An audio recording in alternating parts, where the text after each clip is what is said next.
this is why many minority groups worry.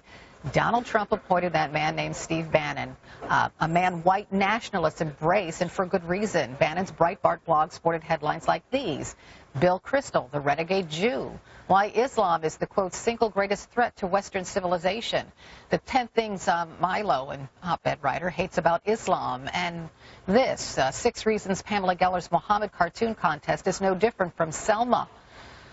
So let's talk about the divide in our country with the executive director of CAIR, the Council on American-Islamic Relations, Nihad Awad. Welcome, sir.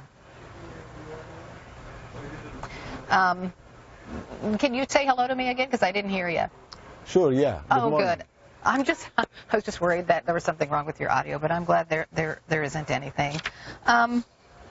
There are many people in this country that say the left wing is just in a state of hysteria right now, and they should just give this man a chance. So why aren't they?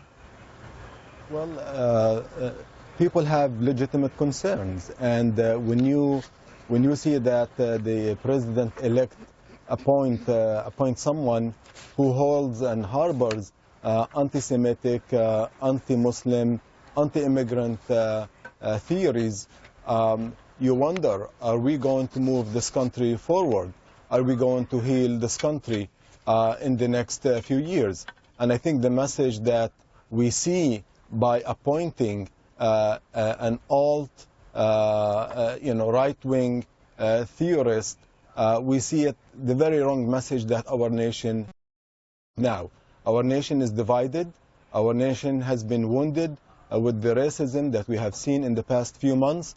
And if we would like to move forward, we have to appoint chief strategists who believe in the plurality, diversity, and the core principles of the United States. Let me put it this way. Steve Bannon has long been a part of Donald Trump's campaign, so people went out and voted, and that includes 29% of Hispanics for Donald Trump and 8% of African Americans for Donald Trump. Those are larger percentages than voted for Mitt Romney. So he does have some support in the minority community. Yeah, true. And even a small number among American Muslims voted for him. We're not talking about now Donald Trump himself.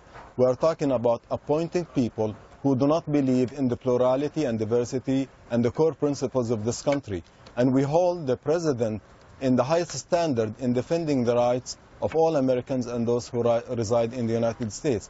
By appointing Steve Bannon, President-elect Trump is continuing to advance division and, unfortunately, dispute within Americans. And what is your fear about Steve Bannon? What policies might he push forward that concern you? Conspiracy theories against Muslims, Jews, people of color, anti-women sentiments. So, I cannot imagine how the President of the United States will bring a bigot and a force that will divide America further to be a chief strategist for him in the White House. One of the most important positions in the White House, in the people's house, should have people who believe in the plurality and diversity of this country to unite Americans and to heal the wounds that we have seen in the past 1 year and a half. How will your organization help heal the wounds? What will your organization do going forward now that you know that Steve Bannon is Trump's chief strategic guy? By speaking truth to power, by speaking to the president, by advising him, by telling him that the appointment of a bigot in the White House does not serve America, does not unite America. It will further deepen our wounds.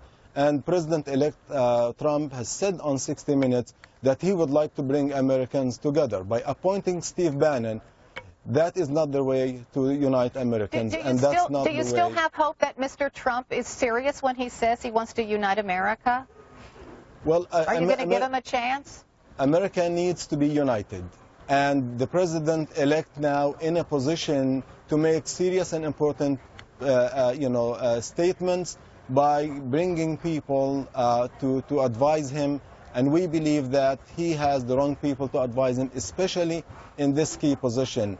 Mr. Bannon has bigoted views and will bring bigoted policies, and that will not help the agenda of advancing unity among Americans and making this country move forward. All right, I have to leave it there. Nihad, Awad, thank you so much for joining me this morning.